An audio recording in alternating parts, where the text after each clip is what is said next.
हम लोगों ने ये देखा है कि जो वोटिंग का मौलिक अधिकार, फंडामेंटल राइट, इस देश के हर नागरिक को भारत के संविधान के माध्यम से कांग्रेस पार्टी और संविधान सभा ने दिया था। अब चुनाव जीतने के लिए बीजेपी एक षड्यंत्र के तहत उस अधिकार को जगह जगह छीन रही है। हम लोग लगातार ये देख रहे हैं कि बड़े पैमाने पर वो लोग जो भारतीय जनता पार्टी की विचारधारा में या उसके कामकाज में विश्वास नहीं रखते, उनके वोट काटे जाते हैं और बड़े पैमाने पर नए वोटर बाहर से लाकर बनाए जाते हैं। जनता तो भारतीय जनता पार्टी की नफरत की, बेरोजगारी की, महंगाई की सरकार को हटाना चाहती है, लेकिन फर्जी वोटर बनाकर और जेन्युइन वोटर को काटकर भारतीय जनता पार्टी लगातार अब जनमत का हरण कर रही है, जनमत की चोरी कर रही है। और ये हम हल्के तरीके से नहीं कह रहे हैं।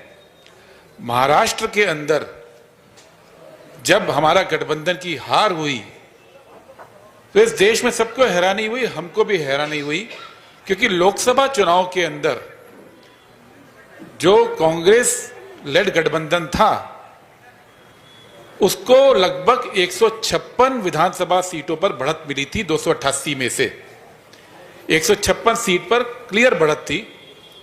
और कुछ महीने बाद जब विधानसभा चुनाव हुए तो हमारे गठबंधन की करारी हार हुई।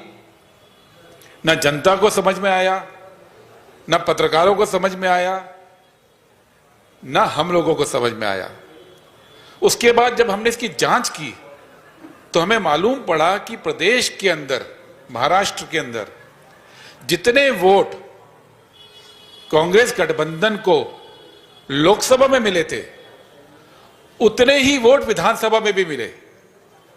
हमारा कोई वोटर पूरे प्रदेश के लेवल पर अगर हम टोटल देखें, हमको छोड़कर नहीं गया। लेकिन बीजेपी के वोट 70 लाख बढ़ गए, क्योंकि 4 महीने के अंदर उन्होंने 48 लाख नए वोटर बना दिए, 8 लाख वोटर डिलीट कर दिए और तकरीबन 20 लाख, ये पहले 2 फिगर बिल्कुल जेन्युइन है इलेक्शन कमीशन के, तीसरा वो दे नहीं रहा है, लेकिन तकरीबन 20 लाख वोटर का बूथ शिफ्ट कर दिया। और इसका नतीजा ये हुआ कि जहां पे हमारा गठबंधन, महागठबंधन को जीतना चाहिए था, वो हार गए। कांग्रेस पार्टी चुनाव आयोग के पास गई। 3 दिसंबर 2024 को हमने उनसे रिक्वेस्ट की कि हम चुनाव आयोग पे कोई आरोप नहीं लगाते, लेकिन हम लोगों को चुनाव आयोग से मदद चाहिए ताकि हम विश्लेषण कर सकें।